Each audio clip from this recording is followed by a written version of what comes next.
new thing. That's a real new thing. Yes, you. It's time to put that hand to what will move you forward. We're not looking back, and there ain't no stopping us now. What awaits you is right in front. It's something new, and it's just for you. So join me for that new thing, starting now on A New Thing Live.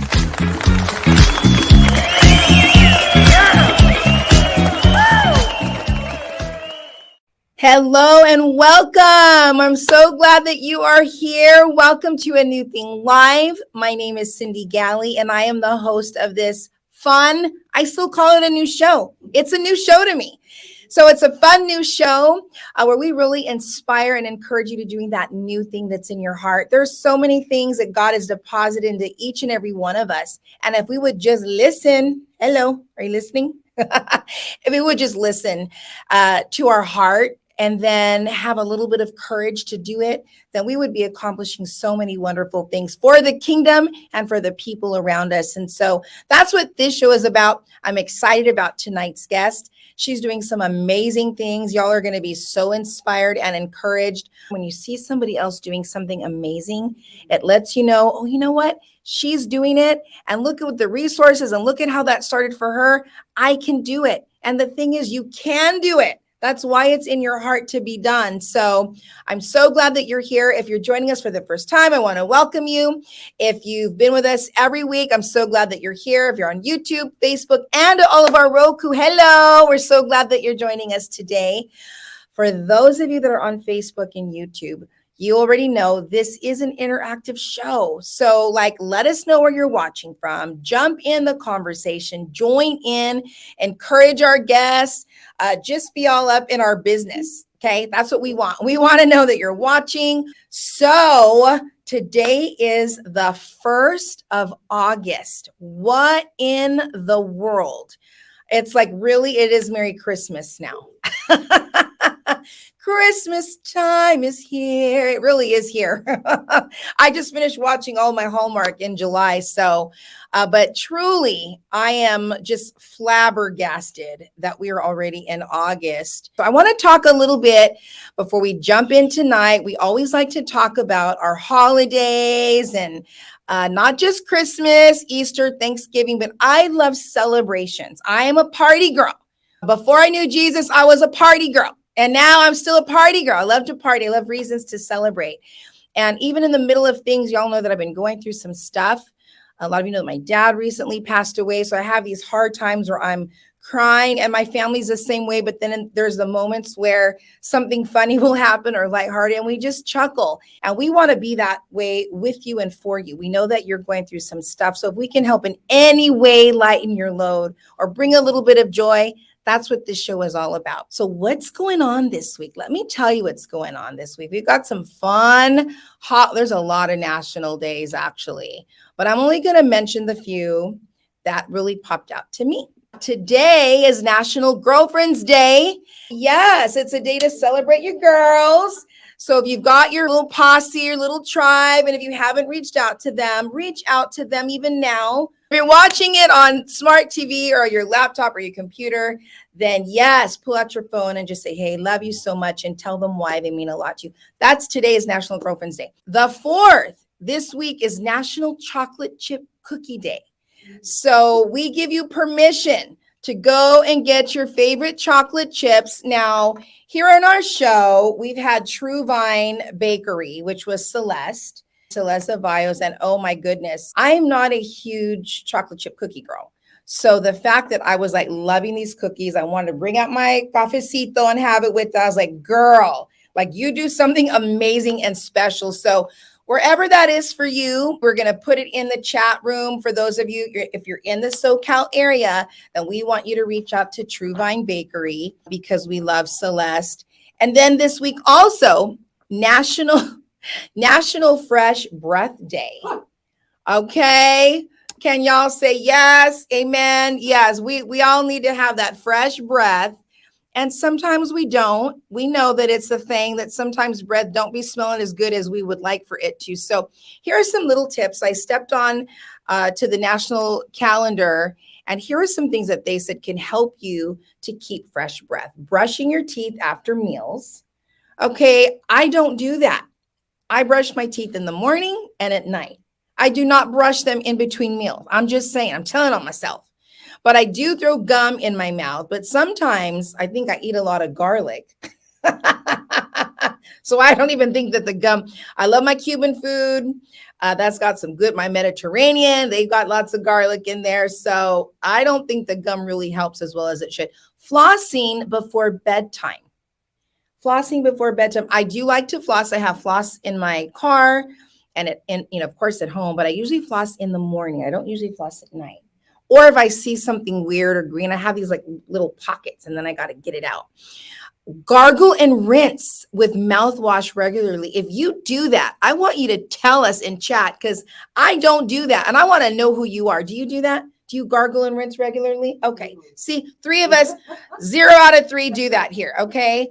So if you do, I want to know who you are because that's real. That's real. I want to know. I'm going to give you a high five. Chew sugar-free gum to keep the mouth moist, which, I like my gum. And it is sugar-free. It's extra. Stay hydrated, which I think that's for everything, right? And then seeking regular dental care. If you don't have dental insurance or different plans and things that some of these dentists will work out with you. So those are some ways to help keep your mouth nice and fresh. Fresh breath. We need to do that. So that's National Fresh Breath Day. Oh, yes. National Sisters Day and also National Friendship Day. That is the 7th. That is this week. So make some time to reach out to your sisters, maybe a fun little digital card, and the same thing for friends. I really like these days because it kind of inspires you to do things that you think about doing, but you just don't make the time to do.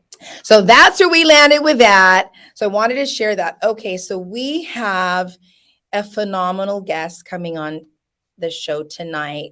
You will be so inspired. This woman is courageous, to say the least. That's not even the best word that I can use to describe her. But we're not going to bring her out just yet. So we've got a real quick message from A New Thing Live. So do not go away because we will be right back after this message.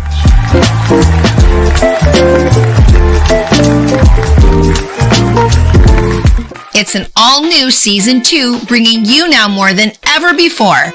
You'll be inspired. Welcome to A New Thing Live. And Italian food is a comfort. Oh my goodness. Not a rapper. It's okay, honey. It's okay. You'll be strengthened. What's in there? You just can't. You just can't find it. No. I have one. It's in there.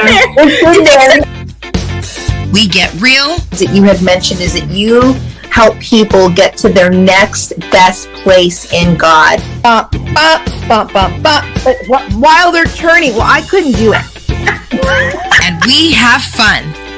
We're going where we've never gone before, and we're inviting you to come along. It's A New Thing Live. We get real, we get raw. It's a little bit of crazy, but a whole lot of fun. Come and join us on Monday nights where you will be strengthened to do that new thing that's in your heart to do. And subscribe today to A New Thing Live. Yes, so do subscribe. If you've not yet subscribed to our channel, then just do it. Just don't say, oh yeah, I'm going to do it at the end. No, do it now, like right now, subscribe. And then you're going to be in the know the times that we go live. And then sometimes I do like little things in the morning. And I just am always looking for ways to inspire people. I know that I need to be inspired. And I have people that I go to. I need to be strengthened sometimes. And I'm just feeling like, And so that's what we wanted. We want to be that happy place for you just to come. So do subscribe and be a part of our New Thing Live family. Okay, so I'm so excited to bring tonight's guest on. You know, you hear about people that are doing things that are really impacting people's lives in a powerful way. And our guest tonight is doing that very thing. She's had more than 10 years of experience in California criminal justice reform.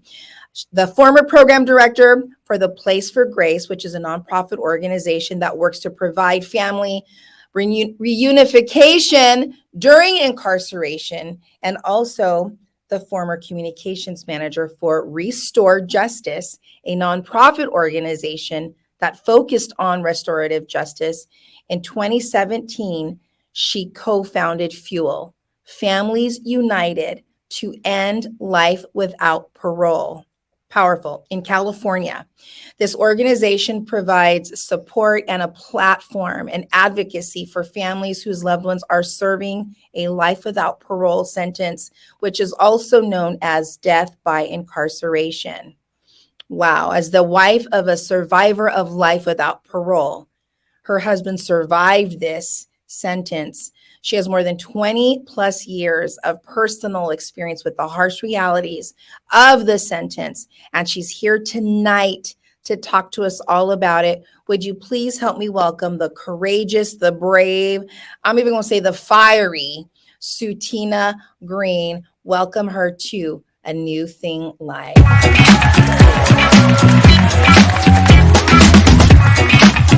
Sutina, welcome. Thank you oh so my much. goodness, girl. You are so amazing. I am so encouraged already. I'm just hearing your story, talking with you even before we filmed tonight. I'm so glad that you're here on our show. Thank you for having me. This is such a blessed opportunity to share my story and hopefully encourage others. Yes. So Yeah, yours is a powerful story. So you helped not only co-found this powerful organization that helps to advocate for those that have been sentenced like life without parole. right. But in you doing that, you also helped to free your husband who had that very sentence. Yes. Talk to us about what was it that spearheaded this whole thing to begin with? Because he was not your husband when he went into prison. He was not. Right, he was not. So talk to us about that story.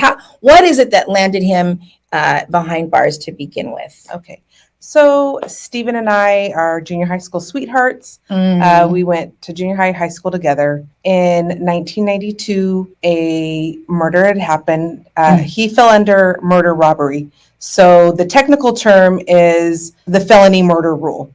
So under the felony murder rule, you can get a life without parole sentence, even if you are not the shooter or the person who committed the harm. Causing a death. And so for my husband, Who was not your husband at the time. he was not my husband at the time. So we had dated junior high school. We had split up, and then this incident happened. Okay. This, horrible Sure. crime had happened. And so someone was murdered and robbed, and my husband and his co-defendant were both charged with life without parole. Even though they had nothing to do with what actually happened. Right. They were a part of the party. So with felony murder, it doesn't matter if you don't know or you do know. Basically, if a felony happens and then an underlining felony, so a murder happened and then a robbery happened, that's how the felony murder rule happens. Wow. With those who were not directly involved. So, for example, we're going to the liquor store.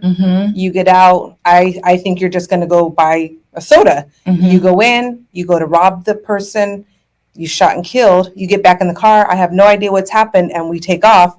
And then I would be charged with murder, even though I didn't commit the crime, and I had no inclination that was going to happen. And that happens. I mean, I'm just even telling on myself. There was a season when I was a cheerleader at Rio Hondo College. I ran with some crazy people, and I had a situation very similar. It was not murder, but there was a crime that was done, and I was in the car, and now next thing I know, the police are knocking at they found me, and I'm like, well, I was in the car, but I didn't even know that was going to happen. So.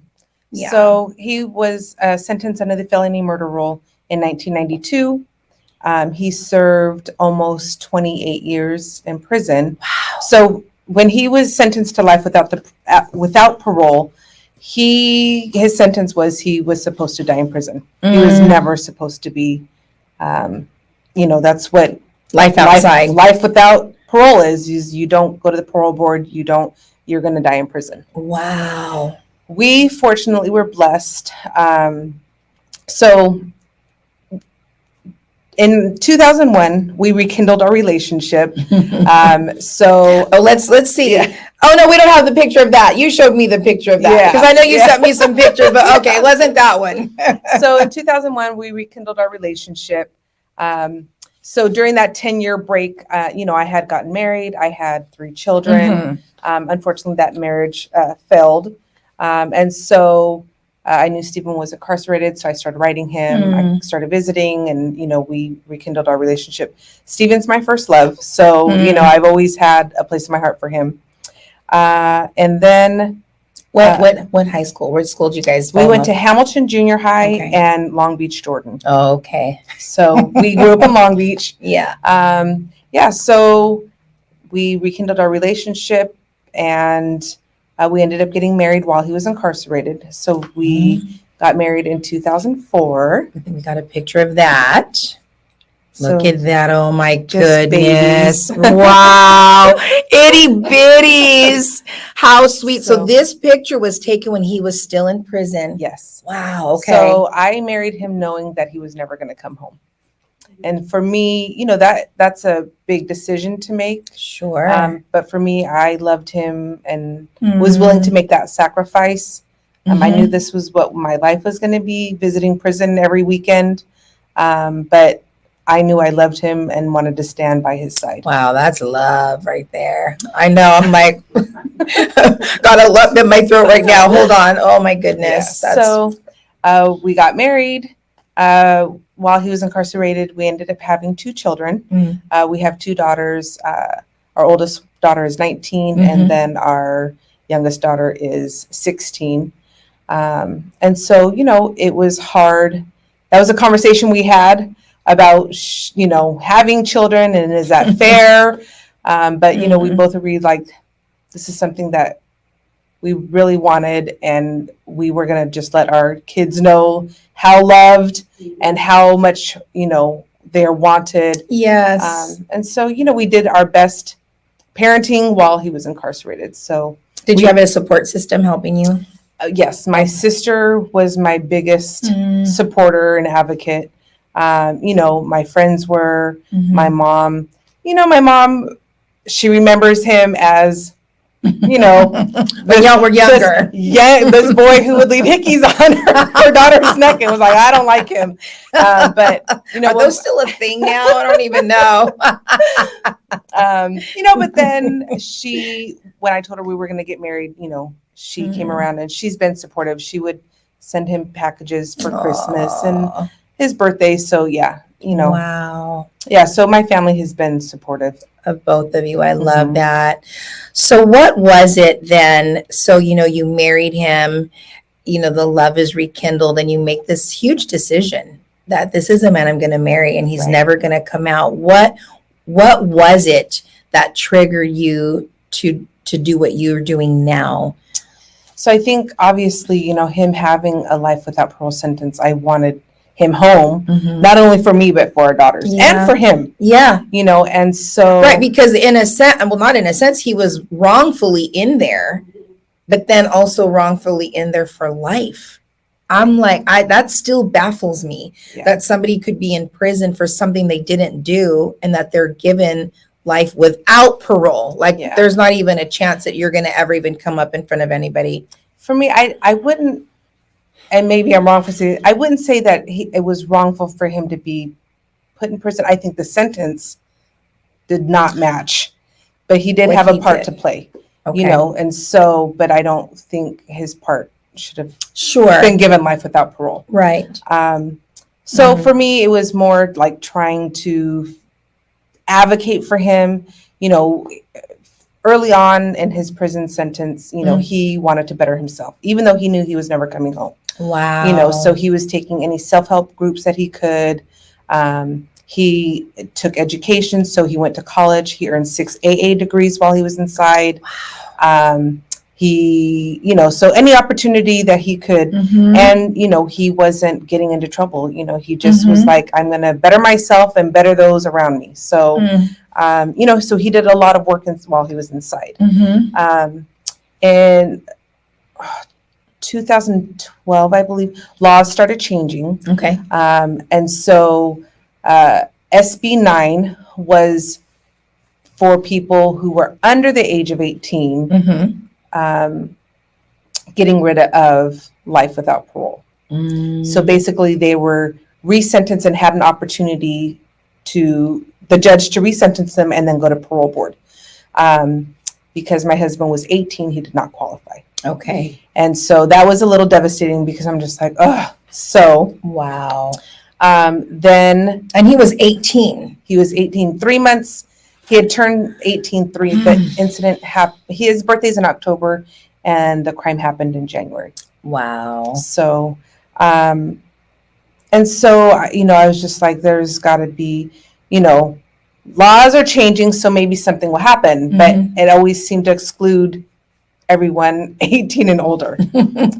Yeah. Then SB 260 happened. That was not for LWOP, life without parole. That was for people who had life sentences, but it gave them an opportunity to go to the parole board sooner than SB 261, which was for 24 and under were able to go. And then, but he still didn't qualify because so he wasn't life sentence. He was life without parole. Yes. Then SB 394 happened, but SB 394 gets rid of juvenile LWOP. So anyone under the age of 18, so 17 and under, the law is in California, you can no longer sentence anyone and give them a life without parole sentence if they were under the age of 18. Wow. Okay. Obviously, he didn't qualify. So for me, in 2017, I co-founded Fuel, Families United to End LWOP, with 5 other family members. A couple of them were wives, a couple were sisters, and one was a mother. And then Jerry Silva, who she had a Fair Chance Project. So we're like umbrellaed under Fair Chance Project. And so we came together and we formed Fuel. And our thing was we have to figure out a way how to end life without parole. So that's where my advocacy really began is, I was like, there's got to be a way. I've got to fight for my husband. I love that. And so in 2018, so 2017 was when Fuel started. Governor Brown at the time, he started doing commutations. So commutation is where the governor has the discretion to resentence someone. You don't have to go through the court system. The governor can say, with all of you been, all the good that you've been doing and bettering yourself, he's going to resentence you and give you. So commutations just started. There was 3 former life without parole people who were granted clemency commutation. That had to have given you a lot of hope. Yes. That gave me a lot of hope because I told my husband 3 people who had life without parole were granted commutation. And so my husband's like, there has to be some kind of political, because that just doesn't happen. And then a few months later, he granted more people with a life without parole sentence. So I told my husband, you need to apply for a commutation. And I think my husband, he was very like, I'm not going to do that. I'm not going to get my hopes up, And I think the persistent wife that I am, the nagging, I was like, you need to apply. You never know what's going to happen. And so, because if there's that small chance that it's a yes or that it's in your favor, right, then it's been worth it. Right. So he, we hired an awesome lawyer, Tracy Lum. Because I was not sure how to file a commutation that, they were so new. So we hired her, she got a whole commutation packet together. It was like this thick, just full of everything that he's been doing. We filed a commutation in 2018. May 2018, we submitted. He ended up getting an interview in July of that year. So like 70 days later, he got an interview. And so we're like, oh my God, this is like, this might happen for us. And so August, Governor Brown announced commutations and Stephen was not on the list. And I was devastated. I was like, oh my gosh. a good friend of ours, they were commuted, and so I was so happy for them, but at the same time it was just so hard because Yeah. you know, you want that for your family. Yeah. And so I was like, you know, this was the last year Governor Brown was in office, so I was like, okay, he seemed to do commutations during holidays, and so I was like, well, Christmas is going to be our last shot, you know, hopefully. Mhm. Thanksgiving, Governor Brown came out with commutations, and Stephen was on the list. Oh. So, you know, our prayers were answered. Yeah. And so, yeah, November of 2018, he was commuted. He went to board May of 2019, the first time he ever went to the parole board, and he was found suitable. And so September 21st, 2019, Yeah. he was released from prison after serving almost 28 years. Oh my So, goodness. Oh, I'm so Me happy. and our daughters went and picked him up. Yes. He was out in the desert, so you know it was like a 4-hour drive there, a 4-hour drive yeah. back. So What prison was he in? he was at Ironwood State Prison. Okay. So that's in Blythe, California. Okay. So that's like almost to the Arizona border. Okay. Look at that. And the girls just, oh my Yeah. goodness. Yeah. So our daughters are super happy. Oh, yes. I can imagine. Wow. What a journey. What a fight. Yeah. You know, so many things, you know, that as I'm listening, because I think sometimes, you know, we're in this situation or things that are just very devastating to our loved ones but you did something about it. You know, sometimes you could just be like, oh, I can't believe this is my situation, but then we don't do anything about it. We just stay devastated and we remain defeated. I mean, this was no small thing that you did. Like you initiated something that set your husband free and pulled him out, but now you're doing the same for other people. Yeah. You know, and now your organization and through, you said, Fair Chance Project, just so powerful, so beautiful, and so needed. Thank you. Yeah. So thank you. You know, I've got family members that are in, you know, and you know, they are unfortunately doing things that are landing them in prison, but it just really brings me such like joy and inspiration to see that there are people that are out there. You guys are out there advocating. You're out there you're in Sacramento. Yes. Out there, you know, so talk to us a little bit about like what that looks like as well. So, you know, this picture right here was in Sacramento. This is before my husband came home.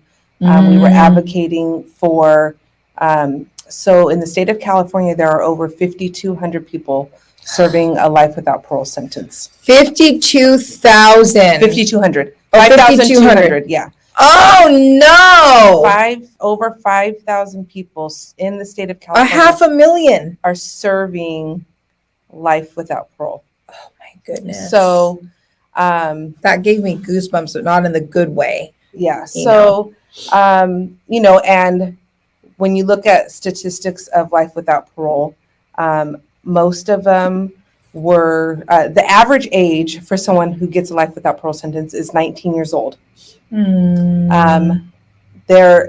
are predominantly the Black and brown community are the ones that are sentenced to life without parole. And so, like for us, you know, my husband's home now, but for me, my fight doesn't end. Yeah. There are so many people that are deserving of the same opportunity that my Yes. husband received. Yes. And I know a lot of people are like, well, they hurt someone, they should be in prison for the rest of their lives, you know, but we're all about second chances. Like we all have done things, whether we were caught or not, that have hurt people. Yeah. Obviously, maybe not killing someone, but like harm has been done to people. And a lot of the people who are incarcerated have come from very traumatic childhoods. Sure. Whether it's sexual abuse, physical abuse, parents not in the home, drug abuse, etc. So, you know, I'm a firm believer in second chances. Yeah. I think everyone is redeemable. Yes. You know, and God constantly gives us second chances. Yes. And he third does. and fourth chances. Every day he does. And so, like, if we could only just have that little bit of forgiveness and compassion that God has given us It's so good. for these people inside, they deserve that. The Department of Corrections and the prison system is not a rehabilitative. It is a punitive system. Sure. And it's not a system that, this system was built for this. It wasn't, they always say, well, the system is broken. The system has never been broken. This is how it was meant to be. And so for me, I just so good want to advocate. that you're sharing that. Yeah, I just want to advocate, like, there's so many deserving people that have changed their lives around, who have gone in and spent 20 plus, 30 plus, 40 plus years incarcerated, but who can come out and be productive citizens like my husband, who can give back to the community, who can give, pay taxes. And, my husband currently is a full-time student at Cal State Fullerton. Wow. Spring of 23, he'll be graduating with his bachelor's in criminal justice. Oh, wow. And in December of this year, he's applying for his doctorate for UCI.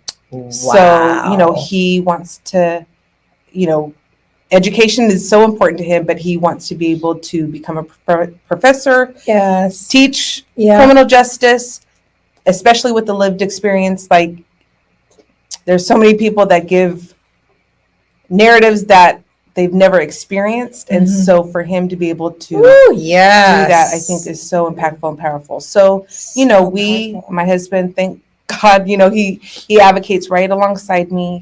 We just got back a few months ago in June, actually last month. We went to Washington, D.C. We advocated for some juvenile justice bills with legislators at the Capitol. I love that. We actually are going to Sacramento next month, August 21st and 22nd. There will be a rally. Fuel is putting on a rally to support SB 300, which is a current bill right now with our legislators. So get out there, call your legislators and tell them to vote yes on SB 300. That is with the felony murder rule. So something that, like, my husband fell under, we need to get that passed. Wow. And you have information on that on your website as well. Yes. So I remember looking and seeing, okay, what's this? Yes. So we're going to have a rally next month. So if you're in the Sacramento area, please feel free to come out and join us at the state capitol in support. Oh, I love that. So yeah, we just, we want to bring awareness. A lot of people don't understand what a life without parole sentence is. And like you said earlier, we call it death by incarceration because that's basically what it is. Oh my goodness. And I have to say, I don't even think I knew that life without parole was a sentence. I know of life sentence, but I had no idea that there were those that were being sentenced to life without parole. Right. Until knowing that I was going to have you here and just starting to do some research and everything. And I'm like, I can't believe this is even allowed or a thing. It's just crazy to me because it's, you hear the stories about people being in there that didn't even do anything. It's like they were wrongly accused or wrongly charged, or it was even the wrong person. It's like, that wasn't me. I was somewhere else. Right. And so there's just all these different scenarios where if that person also is in that, it's like, how do they have a chance? Right. So, I love that. Again, it's so powerful what you've done. Now you co-founded, who was your other co-founder? So Maria Moore, she is a wife. Her husband is serving 2 LWOP sentences and he's innocent. We have Valerie and Vicky Wong. It's a mother and then a sister. Their loved one is Sunny Wong. Then we have Glorimar. Why can't I think of Glorimar's last name? Her brother's incarcerated. Okay. And then Danae, her now ex-husband, he was actually commuted under Governor Newsom, so he is home. and he's thriving. He's right now currently in the master's program at Cal State LA, Wow. doing amazing things. Now, is this a school program that is, in connection with, or is it just they're saying, I'm just going to go for it and I'm just going to apply, or is there something that helps? Are you talking about for school and Yeah, education? for school and education. So certain prisons, institutions, so Lancaster State Prison has a contract with Cal State LA. Okay. So the people who are at Lancaster can earn their bachelor's degree. Oh. Where my husband was at, there was no bachelor's program. So Okay. he could only earn AA degrees with the community colleges. Mhm. So for him, he was just like, what's one, what's two, let me just Yeah, get as many AAs as I How can many get. AAs? You said you got a lot of AAs. Yeah, he got 6.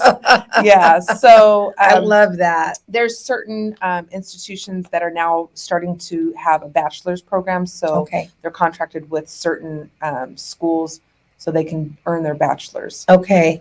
So for Wow. us, my husband at the time was getting his AAs, and then he was going to Adams State University, which Mhm. I had to pay for. So he was going to try to get his bachelor's through Adams State, but he was able to come home. So, Wow. yeah, there's just so many like great organizations and great programs out there Mhm. that, help our formerly incarcerated community with jobs, with just reentry. Yes. Yeah, That's in itself, I think, is so needed. Like I was sharing with you earlier about, my precious family member who almost all of his adult life he's been in. I think just how hard that must be to be in that atmosphere, that environment for all these years, and then to come out. not knowing. Right. Yeah, People so and just regular everyday. Right. It was, if you think like for my husband, he went in at 18 years old. Mhm. He was only a son Mhm. and a boyfriend, He came out of prison as a 45-year-old man who now is a husband and a father. Yeah. And a stepfather. And, never having those roles or having positive role model figures. Sure. And so, Wow. it's a big adjustment for those who go in that young and come out, Mhm. in their 40s. Wow. To try to reacclimate themselves into society. Yeah. But they're doing it and they're Yes. successful. Yeah, such a powerful thing. And I love just the community of people that you have. I know here there was a photo that we had there. Talk to us about what's going on there. So this was our first strategic planning. It was the Drop LWAP Okay. strategic planning. So this picture is people from all over the state, as well as all different organizations within the state of California. Okay. And we were trying to figure out, strategically planning on ways that we can try to end life without parole. Wow. There's something so powerful about people coming together and partnership, and I'm so glad that you're exemplifying that so powerfully. Sometimes somebody watching might have an idea, and sometimes it's so overwhelming where they may think, I could never do this on my own. Well, maybe not on your own, but how about grabbing others that are fighting for the same cause or that would like to see the same desired result that you want to see? Right. And then just taking those steps together to launch this. Is your organization, it's a nonprofit organization? It is a nonprofit, yes. Yeah.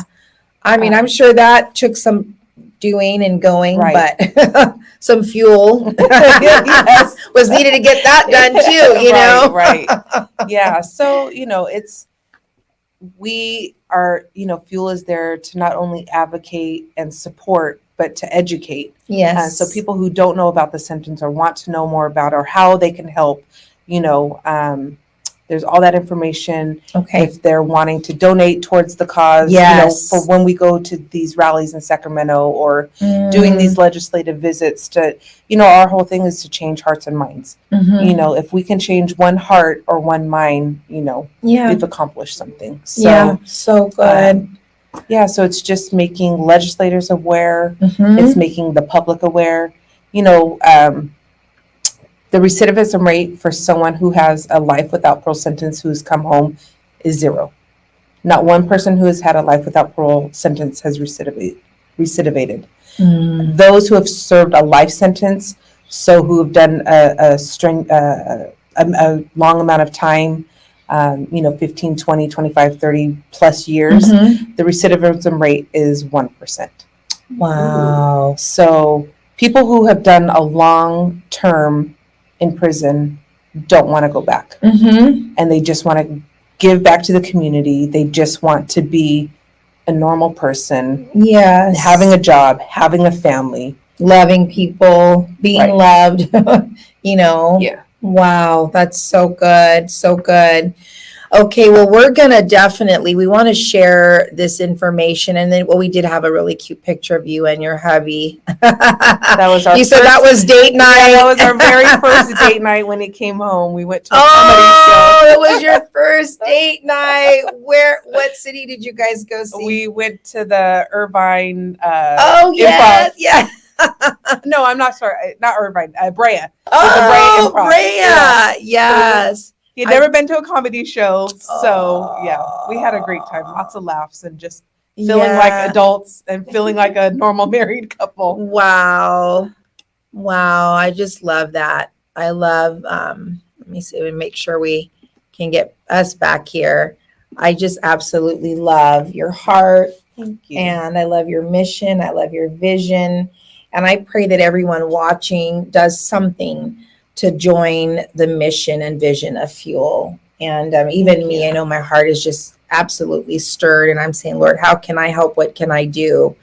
And I know this is one of the things you can do is to help make people aware. Right. And so thank you for just coming in and being so transparent and sharing your journey. Thank you. But it's powerful, what you're doing. And so we're going to be praying for you. Thank you. I And appreciate for you that. specifically, for your husband and for your organization. Thank you. Absolutely. Continued favor, strategy that can only come from the Lord.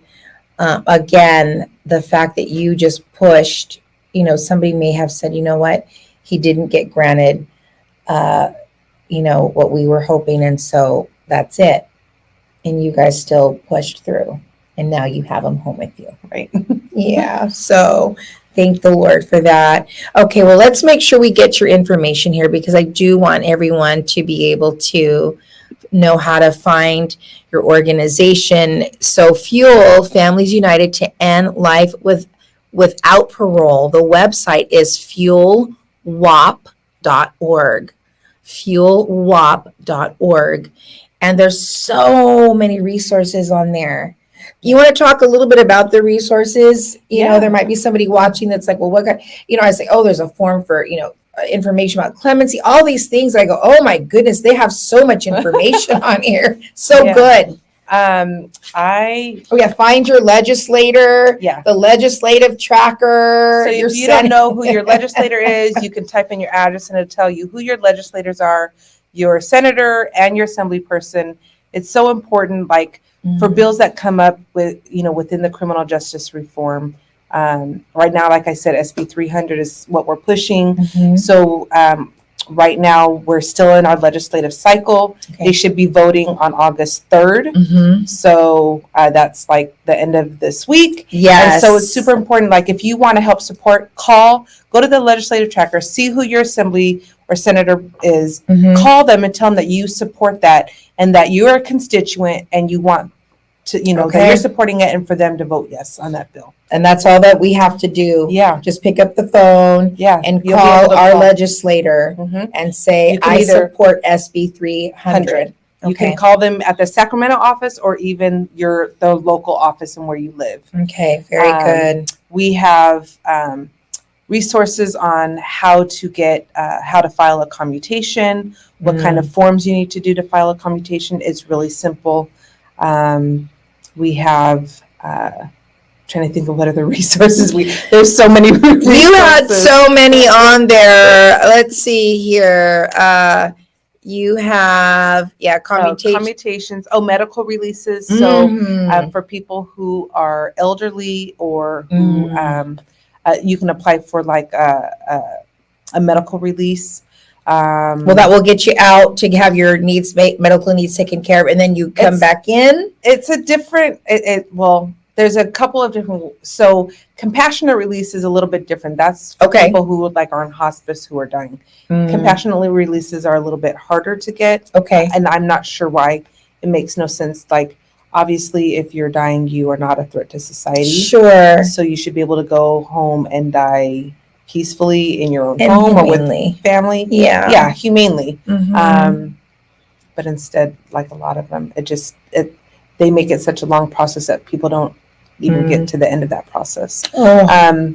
Medical releases is more just, I guess it's a little bit similar, but yeah. So there's more information on the medical releases and stuff like that. And I know that you're passionate about that as well, because I did see a photo of you and you were not lobbying, but kind of like protesting. Was this out in front of the prison? This was out in front of California Institution for Men in Chino. Okay. This was in the COVID, when like the high point of COVID. There were, I can't remember the numbers, high 20s, early 30, low 30s of people who were incarcerated who died of COVID while being incarcerated. The medical and healthcare was not being provided At all. At all. They were mixing people who were positive in with people who weren't positive. It was just a nightmare. And so That is a nightmare. I was at the prison. Our fuel was there. Look at you, girl. I love that. You see the sign in the back, you can't get well in a cell. So. And your husband was already out. He was out. My husband was at this rally with us. I love that. Advocating. What does he think about all this? That you're doing this. I mean, now he's out, but now you're. and luckily, he's standing alongside me in this fight. So yeah. I know, he tells me that he's proud of me. I'm proud of him. Like, not to toot my own horn, but I feel like we are a power couple, and yes, we got this. That's what I was in my head. I'm like, well, they're a power couple. We're fighting together on, to try to end this inhumane sentence and just shining light on it. Yeah. Because a lot of people don't know. Yes. Or don't understand. Sure. Well, thank you just for coming and shedding light so that we can understand and that we can get behind you and behind SB 300. So SB 300, make the calls this week, because she said by August 3rd. And they're so, on it. yeah, so we just really have tomorrow, the 2nd of August, really is just the phone. Right. You can 2nd and the 3rd. And the 3rd. Okay, on the 3rd. Okay. So let's make those phone calls, and we will put information up on our, not only on our website, but also on our social media, my own personal social media, and I'll be posting as well. So, and then of course, please, follow them on Instagram as well. Facebook, Instagram, okay. Twitter. Yeah. Okay. So we'll have to add all of that information too. Yeah. So that people can follow you on all of those different platforms. But come on, guys, let's get behind what fuel. You call yourself fuel. I always want to say fuel WAP. No, yeah, fuel. But let's get behind fuel and behind their vision and their mission, and let's just we are better together. We already know this, but the more of us that get in there, the more of us who are vocalizing, and we're using our hands, our mouths, our minds to get behind this powerful mission. What a powerful thing that even with your team, like your little Gideon's army. Your husband was released and now he's a part of, society. And I love that. That's so beautiful. But there's more. There are more that also need to have that same opportunity and There's be over given. 5,000 more. Oh my goodness. I cannot believe that. I was thinking 52,000. You said no. 5,200. Yeah, 5,200. That's 500,000. Wow. Well, sis, thank you so much. No, thank you for having me. This has been wonderful. My heart has been stirred. My heart's been strengthened. I pray that you're strengthened in whatever it is that you want to do. Do you see like this living testimony of like a woman who said, I'm going to just not only have a heart, but I'm going to do something about it. And you educated yourself. You banded together with other people. You had to take the steps to do whatever you needed to do, to fill out the forms you needed to fill out.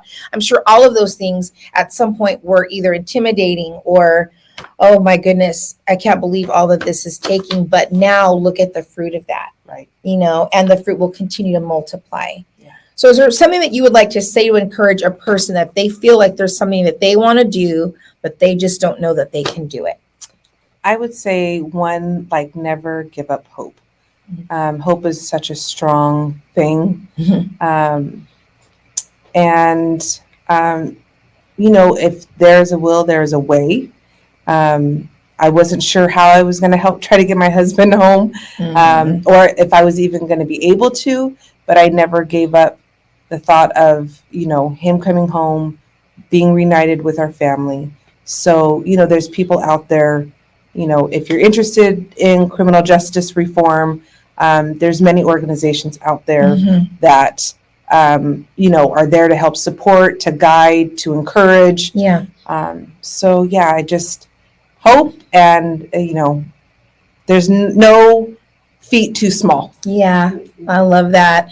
And I was reminded, even just in that, with God, truly all things are possible. Yes. He'll give you not only the grace and the strength, but the resources. I mean, especially if it's something that you sense you're supposed to do, he's already going to provide it and make a way for you to do it.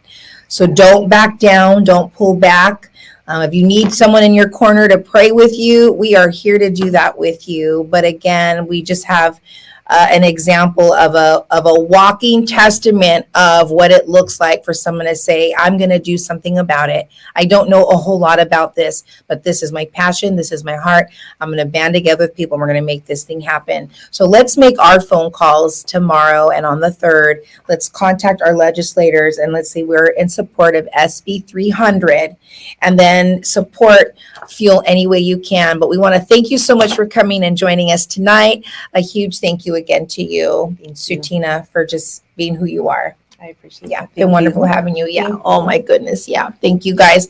Okay, well, we love you. Have an incredible week. And we'll see you next week. Next week on Anything Live. Don't forget National Sisters Day and National Friendship Day. Okay, if you don't remember any of the other foods, it's fine. But sisters, your sister, you said, was a huge support system for you and your family. So let's remember to love our family and have a great week. Be on the lookout for that new thing that's awaiting just for you. And we'll see you next week on Anything Live.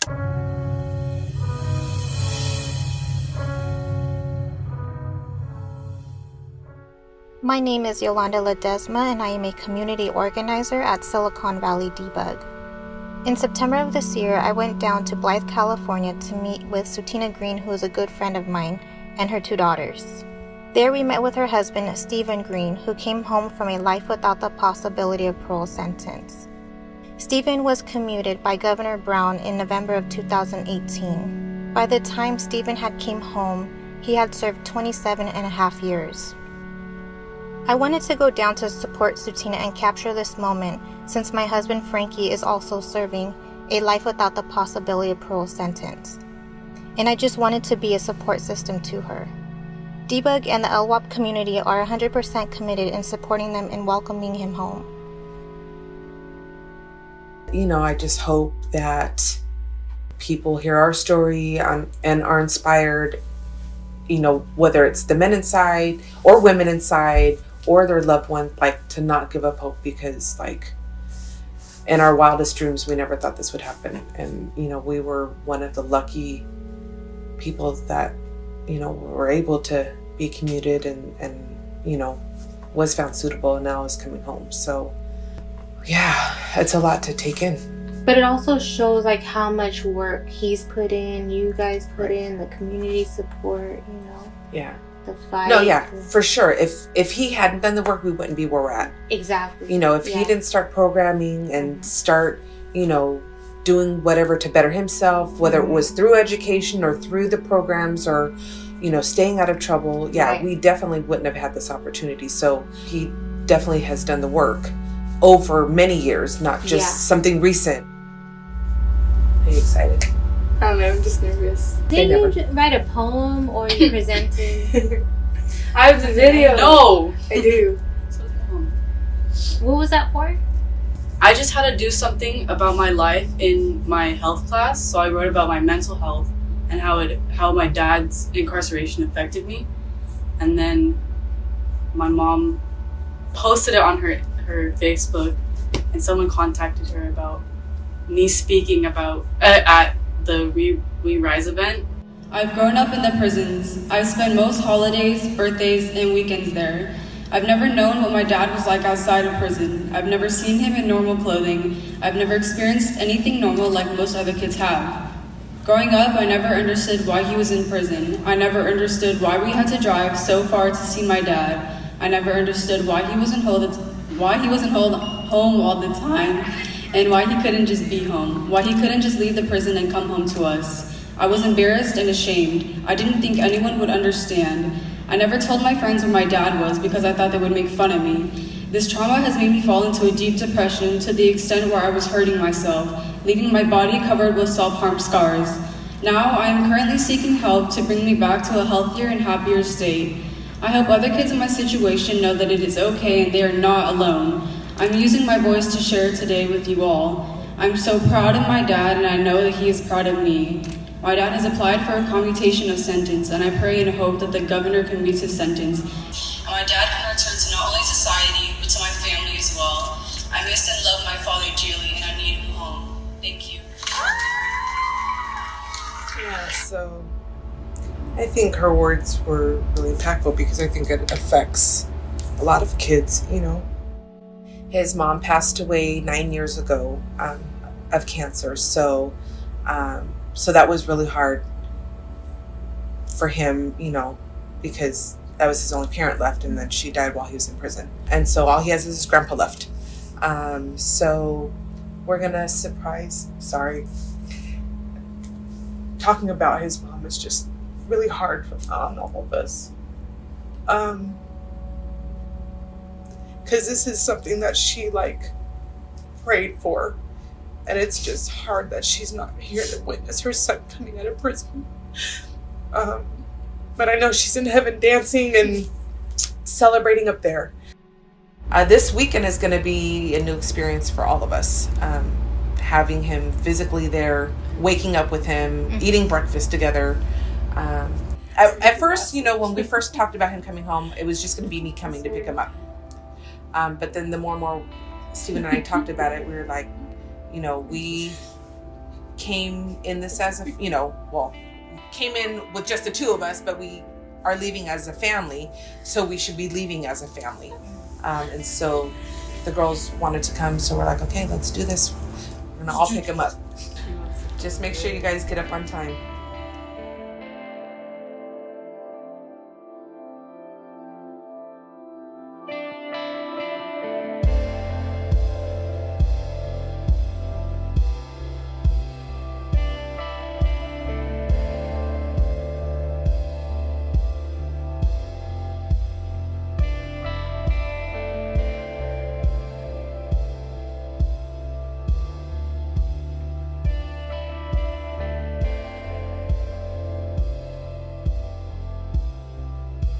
I tried to ignore it as much as I could, and then I woke up like at 2:30, and there was no going back to sleep. And I did try, and then it's hard to process. Like, this is hard to process because it's you know, when you're sentenced to life without at 18, and you have no point of reference to even say what life out is. And then everybody had the sentence, whether it was 25 life, 15 to life, and in the 90s, no one was going home.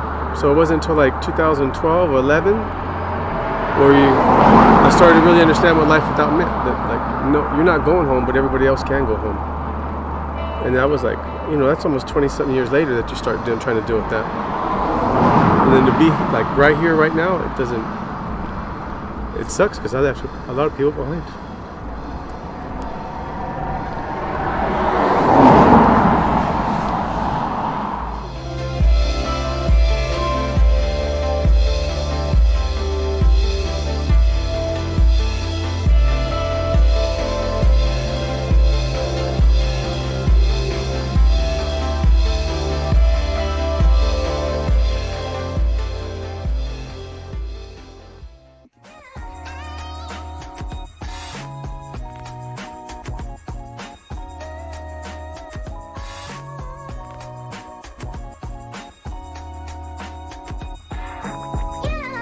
Are you ready?